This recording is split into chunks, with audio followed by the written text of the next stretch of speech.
Am I visible?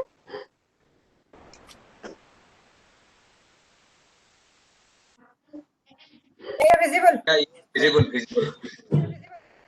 Okay.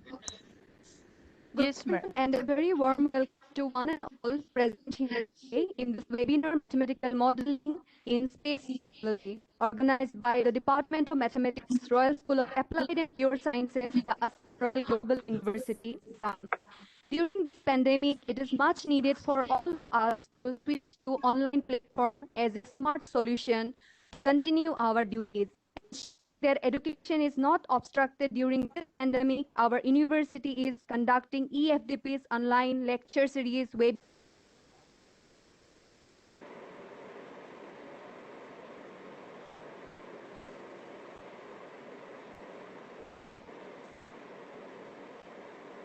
We lost Munmi. Bimal, can you start?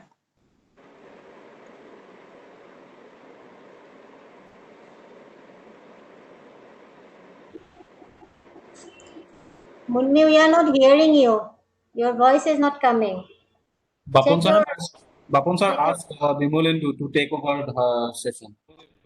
Bimal, Somebody else. Hello, sir. Yes. Is it audible? we start করে দিব পারা? Bimal, you are audible, you start. Okay.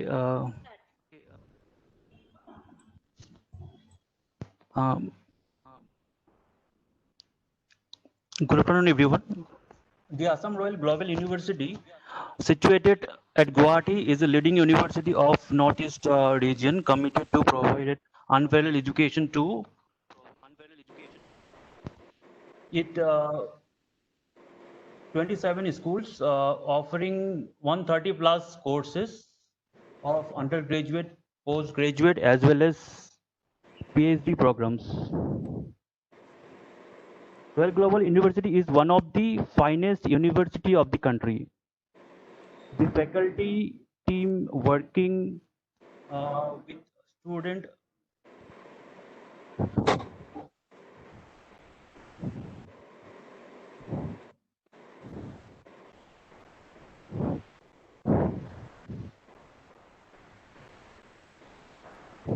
Hello. Yes, Bimal, you are audible.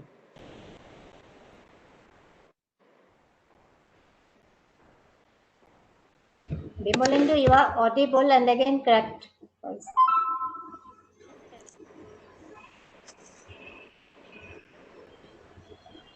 Moved to MET Education Group in 2013 and joined as the Senior Vice President Academic of the group and was responsible for functioning of 6 MET campuses situated in different parts of the country and abroad. Now I requested Professor S.P. Singh sir to share a few words with us. Okay, thank you so much, Bimlendu. I think I'm audible, and I, on behalf of Royal Global University, first of all, let me thank the Department of Mathematics, Royal School of Applied and Pure Sciences for organizing this webinar. And I'm very, very eager to hear from Rekha B. Gogoi from, I think, Northeast State Application Center. And because, mathematical modeling is not my subject, and but during COVID time, this is during Corona time, I think we all are, reading models every day. Some people are predicting that this pandemic will be over by September. Some people say peak has come. Some people say community spread will happen, as has already happened.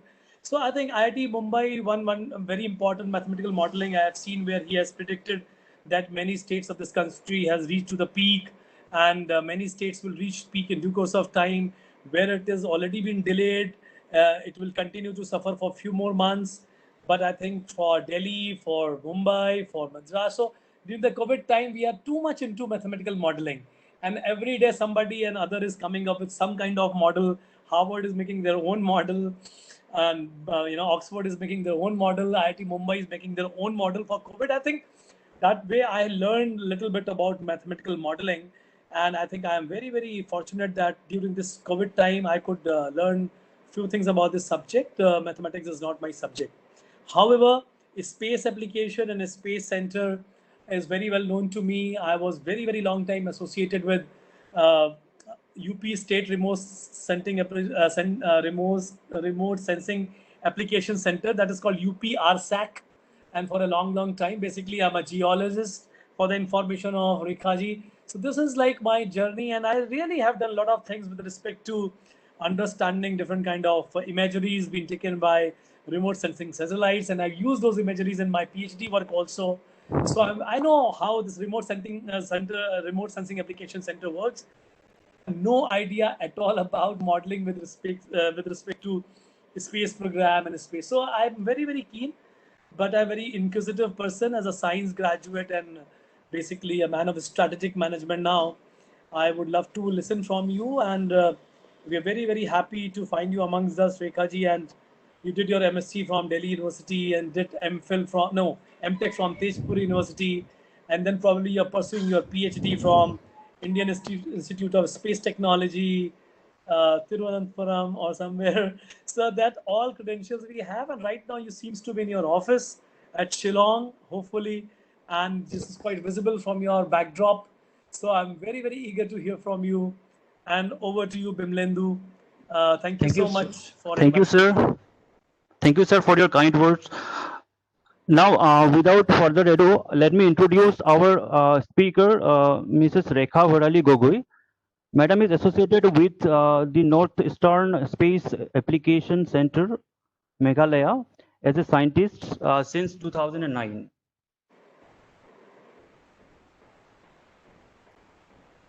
She received the MSc degree in mathematics from Delhi University in 2005 and MTech degree in computational seismology from Tezpur University in the year 2008. Ma'am is currently pursuing PhD in ensemble-based numerical weather modeling from IIST Trivandrum, Kerala. Now I request Rekha Varali ma'am to continue with your presentation. Thank you, ma'am. A very good afternoon to all. I think I'm audible. Yes, ma'am. Yeah. So I'm very glad and exciting as well, because in 2005 I have completed my mathematics, and after that I think this is the first opportunity I got to address the mathematical community as a whole. Although we have from other background as well, but I'm glad that I'm a part of this webinar. When I was approached to give a presentation on this, like mathematical modeling in space technology, actually here in my office, my main domain is numerical weather modeling. So I'm not a remote sensing scientist, but I know, as just now our Singh sir has mentioned, like sir know more about like remote sensing, but nothing about mathematical modeling, what role it is playing. But I must say, after finishing my presentation, you will see like mathematics is the hidden hero. It is doing everything silently. You will not know. So how it is like an integral part of the remote sensing, I'm just going to discuss with my presentation.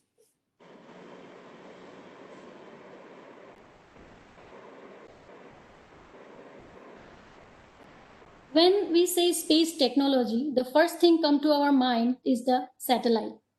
But why satellite? Why we should have the satellite? Anyways, because first, for that, we should know, is there any real application of the satellites? Because they are so costly affair, but why we are doing that? Because these applications, it directly impact the normal people like us, socio-economic security, disaster risk reduction, then your planning. So everything is, most of the things can be done with satellite data. While we do the applications, then what is the infrastructure? Earlier, we are dependent on other countries, but now we are proudly, we can say that we Indians, we are not next to anyone in space technology, because we have our own space infrastructure, Earth observation, communication, navigation satellites, and even for launching also, we are launching other countries' satellite as well, because we have very powerful GSLV, geostationary satellite launch vehicle, polar satellite launch vehicles. So after knowing the application, developing the satellite, then launching it, what next? The next is the data that we get from the satellite. But who will use it?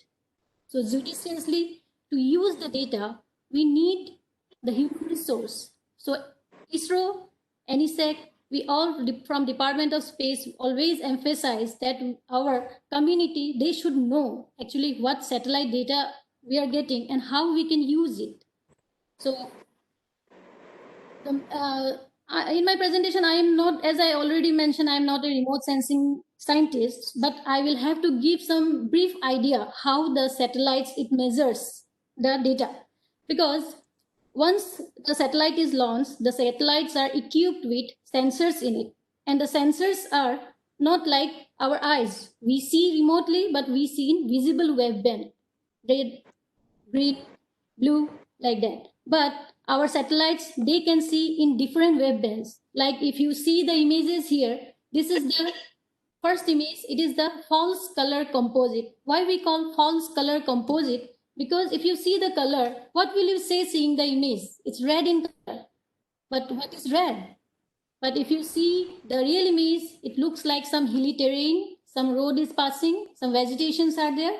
But satellites, we don't look at the visible band, but we see the bands like near infrared, shortwave infrared, thermal bands, because these bands have their own capacity. If you see this reflectance spectra, you see this is the visible band and this is the vegetation. Suppose a satellite is seeing the vegetation, then how it will behave. So suppose it looks in the visible band, then the color of the plants for it will be little darker.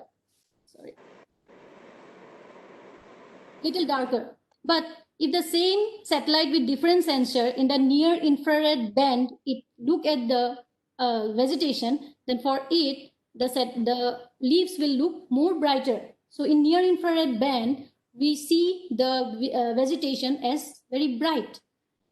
And if you see the spectra, there are some dip in the spectra. And here the reflectance due to spongy mesophyll. That means there are some water contents there. So there are some absorption.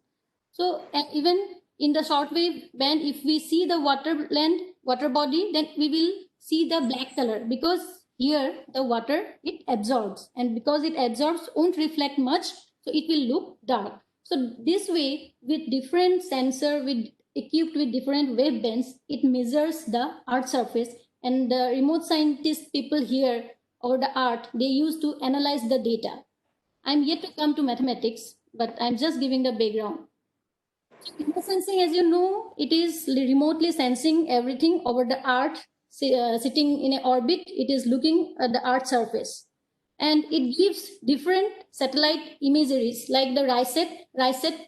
If you see this image, this RISAT is all-weather surveillance satellite, because the optical satellites, they cannot penetrate through the cloud. So during the flood season, you know, northeastern region almost covered with cloud. So the visible bands or active sensor, they won't work much. In that case, we use the RISAT data. Then the LIS-3 images, LIS-3 sensors, we mostly use them for land use, land cover mapping. And then Cartosat, very high resolution, so we can use them for Earth resource management. Here I have shown one image like part of Myanmar coast. Because why I have shown this one, not in India, because Indian satellites are useful not only to India, they are gift to the South Asian countries as well. And whatever data we get in the form of the image, those are used in vivid field. Like you can start from natural resources, geosciences. You can see in the slide, there are vast application of this satellite remote sensing. Defense, then development and constructions, how the roads will go, where the shortest road we can find out. So those, everything we can do with the satellite imageries. If we come to our own centers application, this is just a screenshot because it is not our centers representation here. So I am just showing how, being in the northeastern region, we have a mandate to serve for our northeastern region, our country as well. So our center, if we talk about only the satellite remote sensing part, then it like impact on the agriculture, soil, forestry, everywhere. The maps you are seeing, those are developed for the development of this region. Some of the images, if you see the geosciences like the lineaments and all, because as you know, northeastern region, most of the places are not approachable. You cannot go physically. So what you can do, you can use the satellite images, you can delineate the lineaments, the faults, everything. If you see this corner, something like E-Atlas for Northeast, Pan Northeast election E-Atlas. It's a huge success for the Northeastern region. What it is, like during the election, we don't know actually what is happening in the poll center, where the officers are going. So it is a device which is successfully implemented in many of the states of Northeastern region, like where you can monitor the activities, you can see the how countings are going on, activities of the, like how the officers are moving, where moving, everything can be seen. And geotagging and monitoring of Northeastern Council funded project, like Northeastern Council has approached for a project so that they can monitor the project that they have funded. The projects like construction of road, buildings, whether they are really going on, constructions are going on or not, that kind of geotagging and monitoring facilities has been developed at NISAC. Even during the floods mainly occurs due to inundation, embankment breach. So before the flood, the embankment surveys are made using unmanned aerial vehicles, because for the high resolution, we use unmanned aerial vehicles. And those data are used for making the embankment survey. And we give this information to the state. So it's a nutshell about our center, but yet to come where mathematics stands here. So what do you think, what is an image is? What is an image? It gives you some beautiful pictures. Until I joined ISRO, Northeastern Space Application Center, for me, a picture is a photo. It is good if my photo comes good. That is the definition for me of a photo. But after joining ISRO, I come to know that an image is nothing but a matrix. A matrix consists of number of pixels, and those pixels, it gives the information about the surface. If you see this picture, this is the elevation information. If I zoom here, the Meghalaya, you will see some numbers are plotted here. And these numbers are nothing but the elevation or height information in meters. So now, as you know, it is a matrix. So any kind of linear algebraic operations you can do with this one. Suppose you want to rotate it, what will you do? You will use this transformation and you will rotate the image. That means in mathematical remote sensing, linear algebra and set theory plays a major role, like matrix, eigenvalues, eigenvector, singular decomposition, principal component. Those are some of the highly used methodology in remote sensing. While we get an image from the satellite, what we need to do first? The first is the image rectification, then image enhancement, then finally is the information extraction. Because when we get the image, it's not like the image that we take on the Earth's surface, like we ourselves we take the image. It's the satellite, and the satellite, it inherits some errors related to maybe due to the sensor, due to the movement of the satellite, due to the Earth-Sun distance, due to the atmospheric errors. So there may be lots of error because it is sitting over there like 700, 800 kilometers away from us and looking at us. So definitely there must be errors. So how to correct those errors? Two major rectifications are geometric correction and radiometric correction. Geometric, the word itself says it's nothing but mathematics. Geometric correction, if you see the pictures here, this is the Umiam Lake. And if you see, suppose the satellite takes a picture of it and it is rotated because of some error. So this kind of errors are like geometric errors. It may be scale change, it may be skewed, or lots of deformation may happen. So for that, we need to do the image rectification, and the mathematics is the main tool behind the image rectification. Then step by step, I will go to the image enhancement and then information extraction. And in the right hand side, I have given some of the taglines because these are taken from some very good research publications where they mention that mathematical methods can effectively use, or not can, are effectively used for accuracy, for increasing the accuracy and efficiency of the images. So this is the real image that we take from, with a satellite, and how it comes. See how rotated it is. And if like our photos, we need not to put on the Earth surface, but when we take the image of the Earth surface, we need to project it somewhere. Which image it is? Clearly it is northeastern region, but is there any information associated with it? If I click on the image, can I get the locations where it is? Where is the hilly terrain? This is Karbi Anglong, Diffu, my own place. I'm from Diffu. So this is my own place. But will you know that? No, you won't, because it doesn't have any information. It's just a picture. So what you need to do? You need to rectify. Without rectification, what will happen?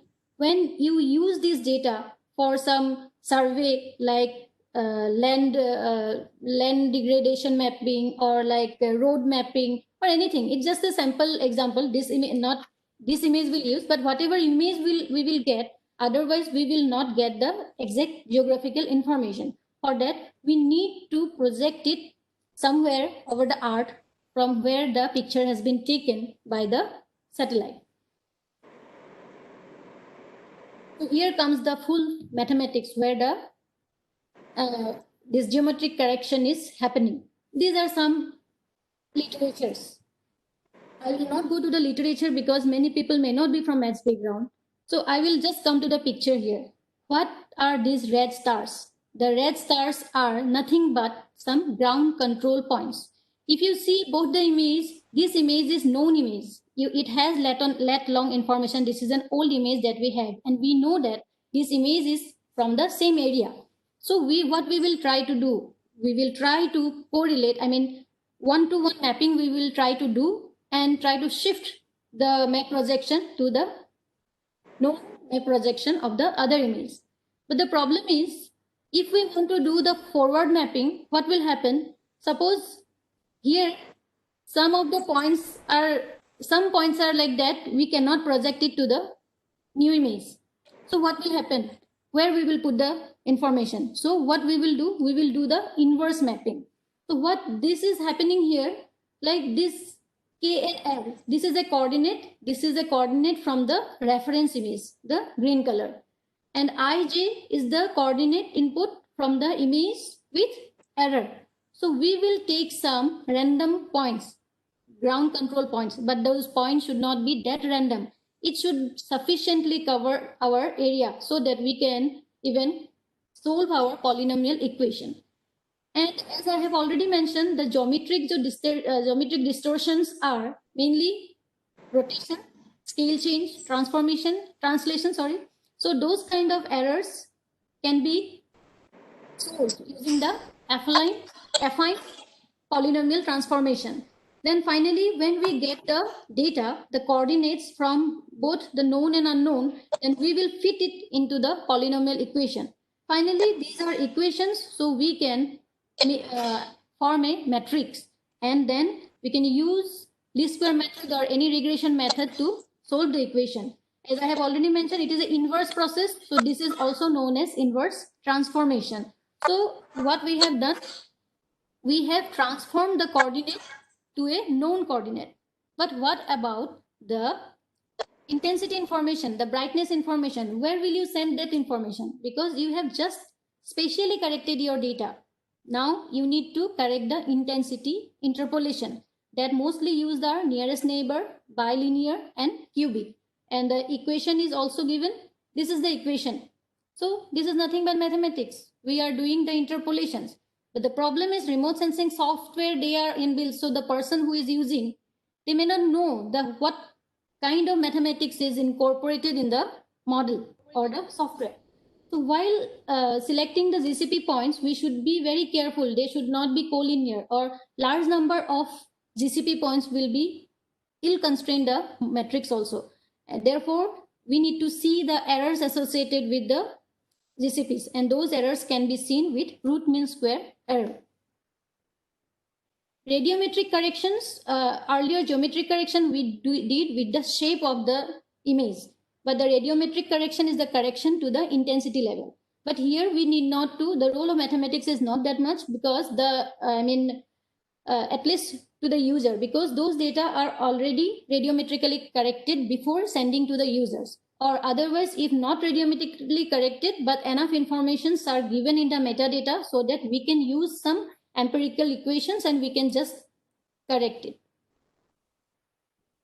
So as I have mentioned here, that the radiometric corrections for like atmospheric influences, illuminations, those are done before giving the data to the user.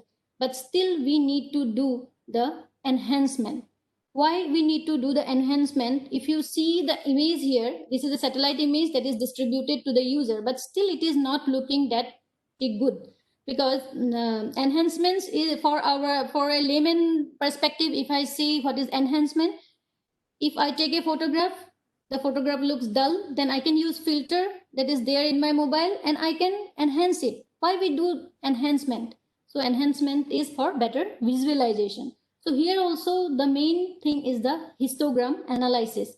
For enhancement, we need to find out or generate the histogram of the data. Now you know the images are matrix, array of numbers. So you can do anything, any mathematical operation. So you will plot the histogram, and this is the histogram stretching, means our intensity are in between 84 to 153. Now if I stretch the histogram, then my image will look brighter. So this is the mathematical formula that we use for image enhancement, using not enhancement, contrast enhancement. Contrast enhancement, we use the this histogram stretching, and with the histogram stretching we enhance the image. And another method is histogram equalization. And in histogram equalization, the concept of cumulative mass function, probability distribution function, those concepts come in histogram equalization. And here comes the SVD, singular value decomposition, which is very much used in remote sensing. But what is the matter? Means why people are using this method? It looks very complex. It's a very big metric. Some 3-4 metrics are associated. But why we need to do the SVD? Because SVD is a method with which you can factorize a larger matrix to small matrices. Suppose you have the capacity to store only 10 GB of data in your hard disk or pen drive, but you cannot store because you have 20 GB of data with you. Then what will you do? You will factorize, you will part the data and keep it in some different pen drives or different storage. The same way SVD, in SVD also, it factorizes the big matrix in 3 small matrices. And what are these? These values are nothing but your eigenvalues. And these are nothing but the eigenvectors, left eigenvectors and right eigenvectors. And when you do the multiplication, you will get the original image. Suppose from the satellite, if we get the data, this huge amount of data may not send, but like part by part, if it is sent, here on the Earth, we can do the modification by multiplying the matrices. So if you see the image below, there are one Poppy and Mummy, they are just playing. And in the middle image, you will see that you can hardly see anything. And the third image, you will, first and third image, little brightness is less, but still you are getting almost all the information. But if you see, the rank of this matrix is 168, whereas the rank of this matrix is 50. That means you have reduced the data. Yes, you have lost some information, but if your storage is not there, capacity of analysis is not there, then you can do that kind of, adjustment. So this is SVD, and this is how we factorize the data to reduce the dimension, reduce the data size, and also do enhancement. Also SVD is used. For layman perspective, if someone is not from maths background, what is SVD? If you see the image here, the matrix is, now you know the image is nothing but a matrix, so it must have a size. So it is an M by N, so its size is 50,400 pixels. This image has hardly 2,360 pixels, and this image has your 25,900. So see, almost half of the size, but it is almost giving you the same information. So in other words, if I want to say, suppose, okay. Yes, you are audible. Yeah. Suppose you have an exam tomorrow. Okay. Not tomorrow, maybe 2 days I have given you. You have exam. You went to the library. You are confused that you did not study. So many books. What will you do? What you can do? You can call your friends. You will ask them, suggest me which books I should read. So they will give you some suggestion, and then you will, from them, you will just sort out some of the books which have the maximum information that covers your syllabus. But still, you within 2 days you cannot cover the whole 8 books. So what will you do? You will select the top 2-3 books which will cover your entire syllabus, and finally may not be 100%, but at least 70% you will get in the exam. So SBD is also doing the same thing. You see, this is the earlier matrix what I have shown. The entire this one is, sorry, this should, this eigen matrix, and its dimension is 168 by 168. But you cannot accommodate all. What will you do? Your eigenvalues, you see how different are the eigenvalues? The top, the singular matrix are arranged in such a way that the eigenvalues are always in the top, means in decreasing order. So the first 2 eigenvalues give you most of the information, and the last eigenvalues are not having much of the information. So you can just discard them. It won't affect your result. So you will take the 50 by 50 matrix that contain your most informative eigenvalues, and you do the multiplication and you get this image. And finally, this is what the earlier block diagram has shown. This is what SVD is practically doing. But while using this is kind of modeling, but we don't know what modeling is going on. We do SVD, but what is SVD? This is mathematics. So finally, you have done what you have done. You have done rectification, you have done enhancement, and both the way you have seen, the mathematics has tremendous impact. So the final stage is the image, is the extraction of data. So here, how mathematics is helping. Because after getting the data, rectifying, you need to make it some sensible format, like laymen can study from the image. Okay, this is a lithology map of Meghalaya, how the classes are. So how someone will understand? For that, you need to do the image classification. So image classifications can be categorized in pixel-based as well as sub-pixel-based. Pixel-based, here you will say the land categories like, yes, it will belong to some class, yes or no. If you categorize the class of your image, like some vegetation pixels are there, some water body are there, cloud cover is there. So your supervised and unsupervised classification, it will say yes or no, that like that pixel will belong to a class or not, or otherwise it will be classified as unknown. But in coarse resolution satellite images, suppose I want to do an urban mapping, and urban planning, the pixels are, you know how the condition of urban, there may be some water body, say there may not be, there are some all constructions, but in between you may find some vegetation. So the pixels will give you some mixed information, urban, vegetation, water body. But your supervised and unsupervised classification, it will classify it as urban only. But in that way, you will losing some information you are not getting. And to tackle that, we use the sub-pixel based. And the sub-pixel based mostly are fuzzy classification. Fuzzy, you know, it's a mathematical term again. The neural network regression modeling. So the different methodologies, if you see all the words, maximum likelihood, minimum distance to mean, parallelopipe, support vector machine, nearest, all are mathematical terms. Have you seen any physical terms of remote sensing here? No, all mathematics.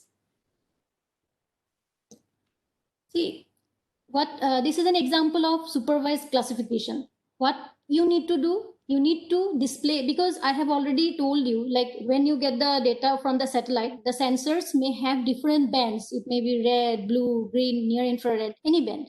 So the 3 band then that give you some true color picture. You you make a composite out of it, and you get a picture like this.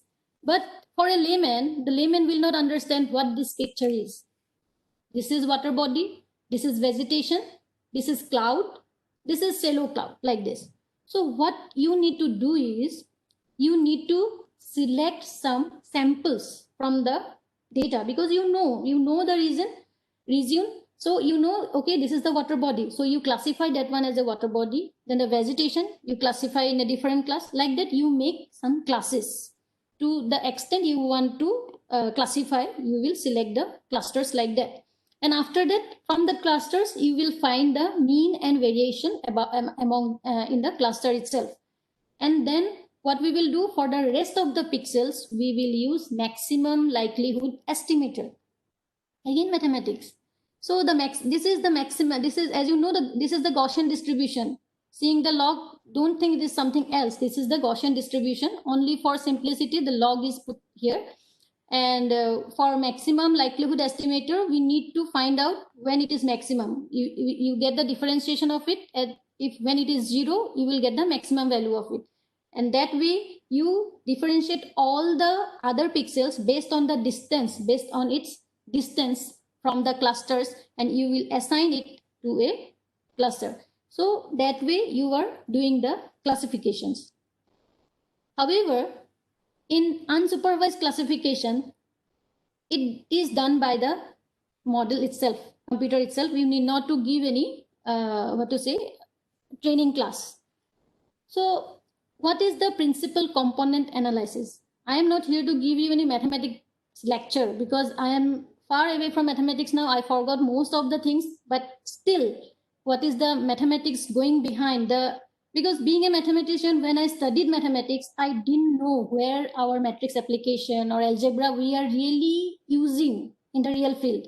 But you see, it has a tremendous scope or usability.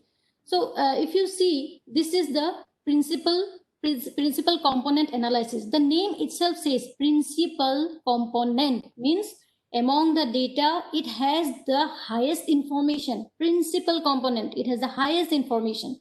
Suppose these are some of the people standing here, okay? And you want to take a picture. So from which direction you will take the picture, so that most of the information, like most of the people, you can cover in your image. You see, if you take this direction, means if you project the data in this direction and you stand here, then you will cover most of the person standing there. That means what? There may be some information loss, but the highest variance you are getting in this direction. Principal component analysis is nothing but it is also SVD, but it is mean centered SVD. You are centered your data to the mean 0, because you are considering it's a Gaussian distribution. And after that, you will find the principal component by doing SVD over the covariance matrix. Suppose you are in a marriage party and you some family photographs moment comes, but the family is so big that you cannot cover everybody in the picture. So what will you do? You can ask all the head, only one person from that family should come, but it never happens. At least in India, we always want to get captured.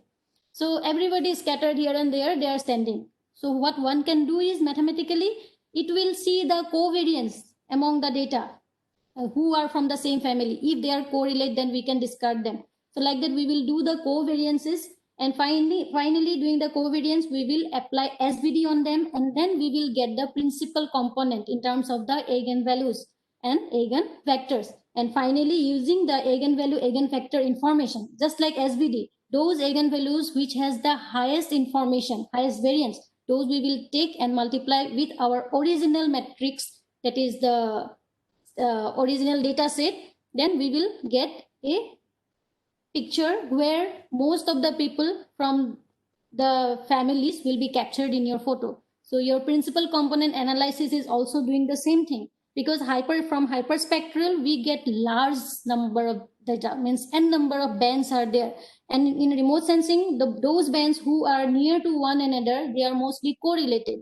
So to reduce the correlation, to reduce the dimension, because that large number of data visualization is not possible. So using principal component analysis, what we used to do, we used to take only those information that is relevant for our use. And finally come the classification as a hard classifier, as a soft classifier. As I have already mentioned, the subpixels, the fuzzy logic. What is fuzzy? Fuzzy mathematician must be knowing.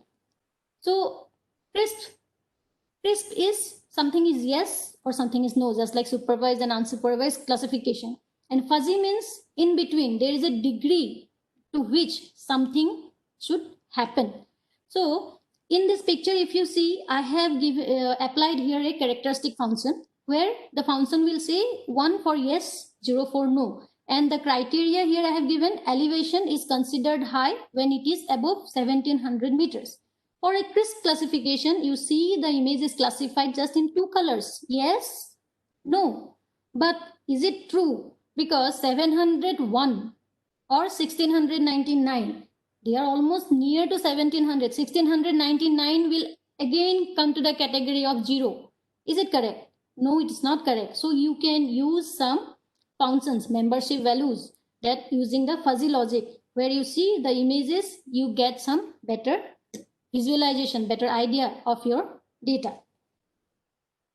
Finally, in mathematical modeling in GIS, after you get all the data, what this image is showing, you get the all thematic information like from agriculture, from soil, from land. Finally, you cannot give those images to your state government people because they won't understand much, because they need the base layer, means the road, the locations, just like Google Map, when we see, we know the road connectivity, everything, where the hospitals are, everything. So those are like user friendly. The same way in remote sensing data, we also used in the GIS, geographical information system, and those data are all the thematics layers are overlaid on one another, and some meaningful image for the users we give. So here, this is a structure. This is a paper taken from here I have given already. So here shown how mathematics is used in GIS, starting from logic, set theory, relation functions, coordinate systems, topology, whatnot. Everything is used in GIS. So for some example, if I say logic, how it is used, we have some, suppose ArcMap is a software, ArcGIS software. Here we have some logical connectors. Suppose we want to find the elevation between 1000 and 1500. So what we will do, we will use the logic, if, else, that kind of, and, or, either. So these are logic. Then if we come to set theory, how it is used in GIS, suppose you have 2 sets of data in the image. If you see, suppose you have 2 sets of data, you have small buildings and if you have big buildings. Suppose you have another image, we have, which have much smaller buildings also. So you want to, do the union of the pictures and get that category also in your image. So that union is nothing but your set theory. Union, intersection. This is just an example, but in depth mathematics is involved here. And then coordinate system. When you overlay the image using in GIS platform, your data may be from different users. Your coordinate system may be different. Some may use UTM, some may use geographic coordinate system. So for a meaningful thing, we need to bring down all the images to a single coordinate. And there also mathematics. Suppose from Cartesian coordinate, you try to transform to the polar coordinate. You are doing this. However, this is not as simple as that, but still, I just want to give you the flavor of mathematics instead of going to the complex mathematics, because it may not be easy for me to give demonstration on that. So this is how in GIS also mathematics is involved. Now, till now, I have talked about the remote sensing satellites. Those are useful for Earth observation, for land use, land cover mapping, urban planning, forest mapping. But what about the atmosphere? Our geostationary satellites, they continuously observe the atmosphere, ocean, clouds. And those informations are used, like centers like IMD. We also use the data for the monitoring of the weather systems. However, these satellites being in a very far distance, like 36,000 kilometers away, resolutions are coarse. Resolutions are coarse. So in northeastern region, you may say that this much of flood is happening, but we are not doing much. What satellites are doing, but everything has their constraints. Like the satellites being in such a distant location, resolutions at like meters, it is not possible to do. And our northeastern region is topographically, it is very, it's very, lots of challenges are there. In every 1 kilometer, your weather systems are changing. Suppose I'm sitting over here in my office, 1 kilometer away from my office, it is raining, but in my office, it is not raining. Here it is not raining. You cannot go just without an umbrella. Oh, it's not raining, we can go. You just go, may not be 1 kilometer, it will start raining. But when you call at home, it won't rain. So that kind of changes are there. So northeastern region, some problems are we are getting because the nature itself. By the way, although we may not be monitor everything at such extent, but what we can do is we can use the data in the numerical weather prediction models and model the atmosphere for the forward condition. The next time step. And in mathematical modeling also, there is nothing but mathematics, the governing equations, the physical governing equations that govern our atmospheres. Those we can represent in terms of some equations, conservation of mass, momentum equation, thermodynamical equations. So those equations we fit in the model, and we use very high computing facilities because tremendous amount of data we get, and the simple computer cannot handle that kind of data. So what we do is we use the data in the computer, but your computer, it can do only arithmetic, no integration it can do. So what you need to do, you need to divide your domain in discrete. So continuous to discrete, you can do with the finite difference mathematics. In the if I talk about a model, the main two cores are, one is the dynamical core and the physical core. The dynamical core, it consists of the governing equation that governs our atmosphere. However, the model explicitly, it cannot resolve some of the things like long wave radiation, short wave radiation, latent heat flash. Those some small scale events, those cannot be resolved by the model itself. So we need to parameterize it based on some in situ measurements or some empirical method. So finally, you get your model's equation like delta x by delta t equal to dx plus px. So it is nothing but what you are going to do. You are using partial, you are solving your partial differential equation, and while doing that, you are using the terms like in finite difference method, forward operator, backward operator, central operator. So these terms, if you have studied finite difference mathematics, then you must have come across these terms, and these terms we are using for the integration of the equations. However, while doing so, finite difference method itself, it has its own errors because the truncation error, round off errors, so lots of errors are there. So how to tackle with that? So, and the physics, initial condition, lateral boundary condition, all those conditions, they have their own errors. In terms of numerical, if we say the models are day by day developed because the equations, suppose the earlier MM5 is a weather prediction model, it's a mesoscale model. So there it is used leapfrog and second order centered integration.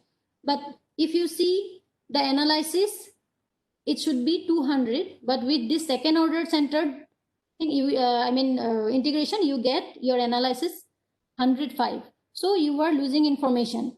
So in WRF, it is another model, weather research forecast model. They have updated the information. From the leapfrog method, they have used the Ranjay-Kutta sixth order centered method, and see how it is the errors has been reduced. So this way the numerical things we can correct, but accuracy we always need to be, because computationally it is not possible, because that kind of supercomputer, although it is available, but it is very costly affair. Then what comes next is the error in the initial condition, because our model as of now, it's a partial differential equation. So it's an initial condition in the, and boundary value problem, initial and boundary value problem. If we talk about global models, those are boundary value problems, but our regional models are initial and boundary. That means we need to give our initial information into the model. But while taking the information, those information, how correct they are, we don't know. So what we do, we need to reduce the errors. I think, yeah. So in data assimilation, I will just skip this slide. What we have a forecast model that is already forecast information we have. We have the observations with us from different sources like satellites, in situ observations like AWS, radio sonde, view over the oceans. So from flight, we have so much of information. So we want to fit the information to the already forecast that we have, because our forecasts are global forecasts, because they don't have the information, localized information of our region. Suppose I have one satellite, one instrument, not satellite, instrument.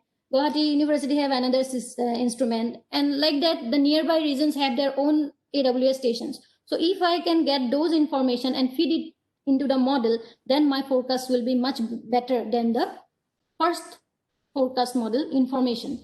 So for that, what we need to do, we use some mathematical algorithm. And this is the supercomputer.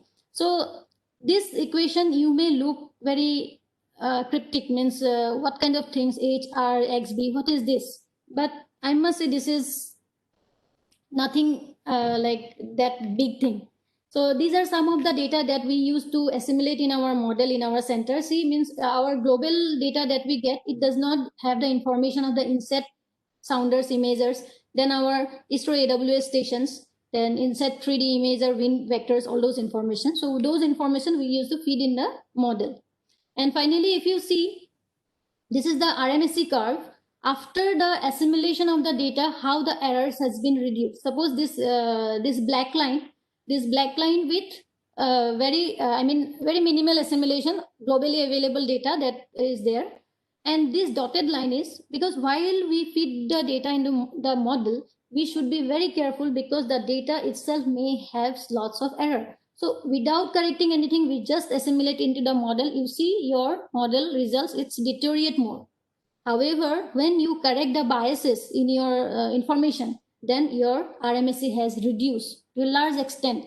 So while using the data, we need to see these things as well. And coming to the assimilation algorithm, this algorithm, although it looks very complex, but it is nothing but your least square approach.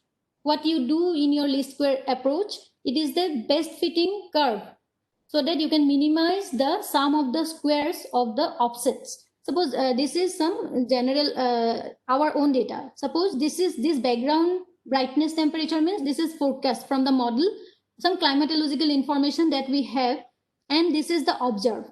And you see the data are scattered and it has some biases as well. So after doing the least square fitting, we come to this error reduction. So our analysis has been improved a lot. So this is nothing but your least square fitting. Only the equation, the operators makes it,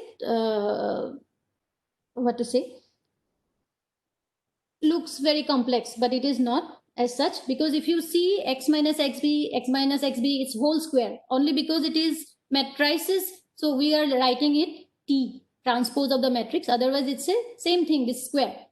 This is observation and this is the background information. It's a very simple example I am giving you here. Suppose we have two observations of temperature, 19 degrees centigrade and 21 degrees centigrade measured by two instruments.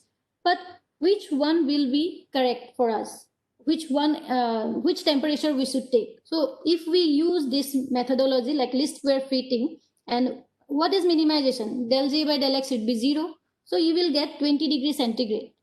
And the operator you have seen here, H, what it is? This is nothing but, suppose one of your observation is in Fahrenheit and another observation is in centigrade, or maybe both the observations are in Fahrenheit, but your model, that background information, that is in centigrade. So with some operator, you need to convert the Fahrenheit to the centigrade. So this is a operator, but these operators are not so linear all the time, because when we need to assimilate radiance data, the operators are very complex, because from radiance to we convert to geophysical parameters like temperature, humidity. So those are complex terms, but at the first step, I just want to keep it very simple. So HX is nothing but the operator that converts your data to the model format. And finally, you get the same result. But there are some drawbacks in this one, because we are not considering the uncertainties involved with the results. Because suppose your model, I mean your whatever that temperature instrument, the first instrument is better than the second instrument. The accuracy of the instrument is much better than the second instrument. Then how will you incorporate that uncertainties? Because with this simple formula, your model is not having any information about the uncertainties in the instruments. So what you need to do, you need to feed the uncertainties as well. And that is why in list where we are taking the sum of the squares of the offset, not only the points. We are taking the squares so that we can incorporate the uncertainties. And incorporating the uncertainties in the model, we will get the analysis field that is far better than the information that we earlier have, but those uncertainties are not incorporated. So in mathematical model, we are mainly doing mathematics over the physical governing equation of the atmosphere. We are, while assimilating, we are mostly using the linear square fit regression. And finally, this is the last slide of my presentation. I just want to give you some idea, like our center being in the Northeastern region, we are providing a platform to all the students, not over this region only, from outside Northeast also students used to come, so that they can explore the applications of this satellite technology. In 2018-19, almost 200 applications we have got, and out of them we cannot accommodate everybody, because we have the outreach facility with 80 bedded hostel room. We provide like internet facilities, bed, food, everything. But we can accommodate only 80 to 89. So we have shortlisted 89 students, and they have done their projects, their dissertation, their internships. And we hope they have learned at least some of the space technology work that we are doing here. Even Honorable Prime Minister Modi ji has identified Northeastern Space Applications Center as a nodal agency to conduct the BIMSTEC conference. BIMSTEC from like Bangladesh, Myanmar, Sri Lanka, Thailand, Nepal, and Bhutan. Those countries, they send their participants to our center to have the remote sensing and background courses here. So this is the picture of that conference, and these are the pictures of various students. I cannot accommodate all the pictures. Some of the pictures I have given. Even our center organize every year 2 certificate course, like on remote sensing and GIS and UAV remote sensing. Even we organize trainings for state government officials, even teachers from central schools also, they come over here. And we also do exhibitions outdoors, so for spreading the information related to the space technology. So in the nutshell, we are trying our best to justify whatever work is assigned to us, but there are always limitations, because when our mother cooked for us, she always tried to cook it 100%, but it is not possible. There are always some errors. So with that, we are trying to do our best. And finally, I would like to thank you all for patient hearing, because I'm happy I'm not in a conference, so no chaos, nothing, I am listening. But finally, Yes. I just want to conclude, like, unless you try to do something beyond what you have already mastered, you will never go. So try to learn practically. Thank you. Thank you, ma'am. Thank you, ma'am. Thank you, ma'am, for such an interesting and informative session. Thank you so much. Thank you. Today we have seen how strong mathematics is. You have included almost all the parts, not only modeling, topology, algebra, statistics, fuzzy mathematics, and in GIS, logic, set theory, coordinate system, also graph theory, etc. Ma'am. Almost all the parts of mathematics. Thank you, ma'am. Thank you very much. Now, I would request Anuradha ma'am to share a few words with us. Okay, thank you, Vimalendu. Actually, I was supposed to give some opening remark, but due to this technical glitches, I could not give. But I'm very, very happy. First of all, I'd like to thank you, our Honorable Vice Chancellor, sir, for supporting us, for conducting such kind of webinars. We have been conducting so many webinars, and I'm happy to see many of my senior professors have joined us. Professor Tarni Dr. sir has joined us. Hemant Borua sir is there. Then Professor Waljanar from Nagpur University, she has joined us. So I'm so happy for that. And you have covered, as Vimalendu has said, you have covered all topics of mathematics which are applied in your, space technology. I think our students will be most benefited for your talk. I mean, people never think that mathematics are applicable in space research and space technology. But especially science and physics and chemistry and life sciences, it is assumed that these are applied. But I think widely applied mathematics and mathematics students should be very happy to know that. And the simple mathematics we are using, so that is very, very important. And I am so happy, and I like the last picture of your presentation. I think I have seen my students in your, some of my students in your picture, because we send every year we send our students for field visit to your center. Every year we send our first year students physics, chemistry, and mathematics. So I'm very happy, and if we can have some collaborative work like our sending our students for internship, mathematics, physics, and chemistry, few students, it will be very helpful. And thank you so much for such an elaborate talk, and I'm so happy. Maybe Yes, next ma'am. time we'll continue to our campus and directly face-to-face Yes. contact with our. That will be very helpful. Thank you so much. Thank you. Can you not Ma'am? interact with the speaker? Yes, sir. You can. Yes, sir, Hello, please. hello, Rekha Gogoi. Hello, sir. Thank you very much for your excellent talk and the style of delivering the lecture. But one thing is that our expert collect lots of data from the satellite technology. And on the basis of the data, they predict so many things.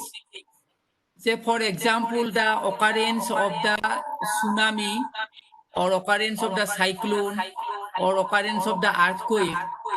Suppose they predict on the basis of the data collected from the satellite that earthquake may occur, suppose in northeastern region in the last part of July. But this prediction may not be correct, because there are a lot of error involved, because you have already mentioned the error analysis. But as far as Western countries concerned, for example, prediction of weather, they using the lots of mathematical modeling, say Lorentz equation, or Eigenbaum theory of the suppose uncertainty, and their prediction become much more suppose correct. Because as far as India is concerned, whether this type of sophisticated mathematical modeling are used or not. Am I audible, sir? Yes, ma'am. Yes.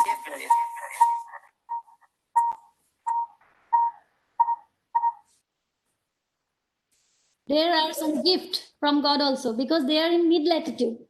Our tropics, it's so chaotic that our atmosphere is not like, if in Western countries, if they say that the afternoon it will rain, it will rain. Maybe some 1 hour or maybe 2 hour gap, but it will definitely rain, because their systems are systematic. But in here, over the equator, in the tropics, the condition is different. Here, the atmosphere is very chaotic, as I have already mentioned. Even in the northeastern region, sitting here, I cannot say like in the nearby 1 kilometer, whether it is raining or not. So our atmospheric system is very chaotic. It changed very fast.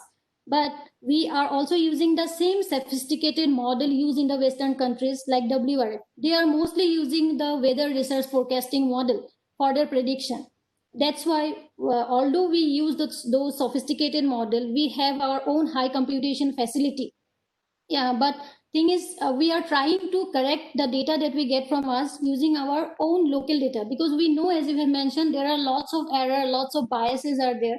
Those things only can be corrected with in situ measurements, because satellite is giving information sitting 36,000 kilometers away from us. So it is giving us some overall idea, but the instrument in situ measurements also plays a very crucial role. Now, IMD's prediction about cyclone, if you say now the casualties have reduced to a large extent. The cyclone prediction by IMD improved a lot. However, when it prediction comes to northeastern region, because of the undulating characters of the region, hilly terrain, so even the satellites also, it has the shadow region. So there are so many error components are associated, and with our level best, we try to reduce those errors. However, I just want to mention those sophisticated models are used in India as well. And Okay, thank you very much. Another thing is that you have mentioned that when there is a physical problem, how to select the initial condition and the boundary condition. I think in the selection of the initial condition and boundary condition, there might be also serious error involved. yes, That's why our prediction may not be correct. yeah, What that's is true. about your opinion? No, sir, as I have already mentioned, initial conditions definitely they have errors, and those errors we incorporate in the model, because the model itself, it can correct the biases. It has the inbuilt capability. If we feed the error information, suppose I measure it and it is 10 degrees centigrade, but it has an error of ±1. If I feed that information into the model, then the model has the capability to correct it. However, but the main problem is we need the accurate information about the errors. Otherwise, initial condition is the only thing that we are feeding into the model. And if we are feed it wrong, then the output will definitely go. It's like a garbage in, garbage out. Thank you, ma'am. Thank you, sir. Thank you very much. Thank you. There's a question from our for our department, for our postgraduate students. That is there any opportunity where our students can join NASAC for their post-graduation project? Post graduation, like you want to say project or dissertation mode? I mean, Project, post-graduation yeah. project after Yes, master yes. degree.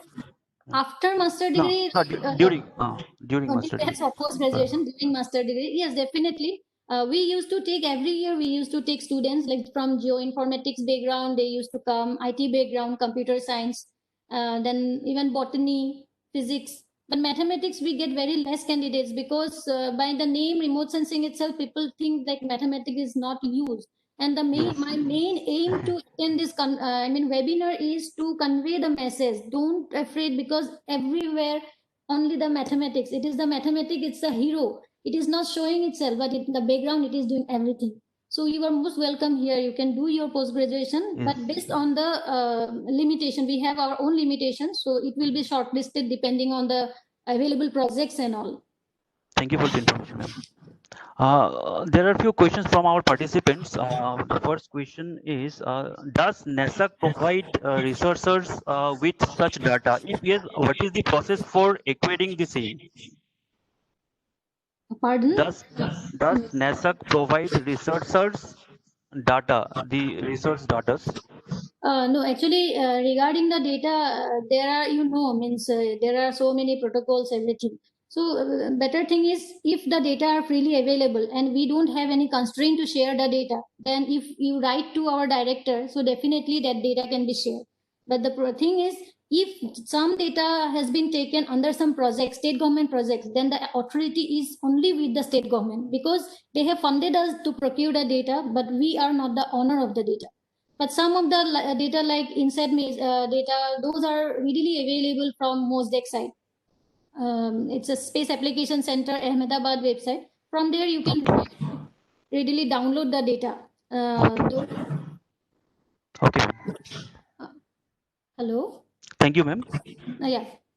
The second question, can GPS satellite be used to monitor lower atmospheric variabilities like thunderstorm, aerosol, etc.? Yeah, definitely. We use meteorological satellite. The main purpose of the meteorological satellite, like inside 3D, 3DR, is to monitor the atmosphere only. But as you say, lower atmosphere, if it is not cloudy, because we don't have the microwave band, we have infrared band. If it is not cloudy, then we can monitor the aerosol loading and all. Thunderstorm, yes, definitely. If you know how to study the cloud tall height and everything, then definitely you can monitor. Even we are monitor the thunderstorm over the northeastern region using the meteorological satellite data. There is another question, ma'am. In a country like us, where good number of people are below poverty line, do you think that expensive projects like the space exploration are necessary? It's a Let me question tell from you. participant. Okay, let me tell you one thing. When I start the presentation, I have shown the tremendous scope of the application of space, because over the means you cannot go to every place, because the data that we get from the satellites are used for what you say, like urban planning, forestry mapping, soil mapping, land use land cover mapping. How will you do all this kind of mapping? And without the mapping, you cannot plan anything. And for mapping, you cannot go to every location. So satellite application is tremendous. The communication that you are getting, now we are seeing each other. What kind of, so fast communications are there. If we don't have those kind of satellites, then how we will grow? Means how the informations, the news that we are getting, we are seeing the TV, everything. All the those things are only possible with the space applications. So yes, definitely, because now the pandemic has started, and it is not like nobody knows about the pandemic, nobody was prepared, but it doesn't mean that it is during the pandemic system the importance of space technology has reduced. It is still remain there, but yes, we will use the fund and everything judiciously, so that the poor people should not hamper with our exploration and all. Thank you. Thank you, ma'am. Ma'am, is there any difference between quantum space-time and the usual concept of space-time? Quantum, the word simply I love, because I'm not from physics background, but yes, space-time, they like time travel movies. I have seen many, but I am not a core person in this domain, because Einstein, he make all this one differences. Newton says it's only 3-dimensional, but Einstein says no, anything happens in the universe, it's in space-time, it's in 4-dimensional, because time is not absolute.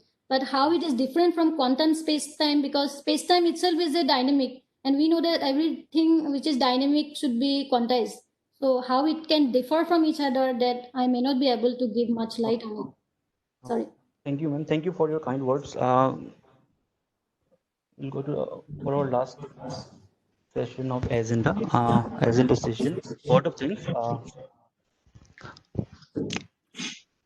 It is my honor and privilege to propose the vote of thanks to all who have helped us in making the webinar such a resounding success. First of all, I would like to express my gratitude to the Honorable Vice Chancellor, Sir, Prof.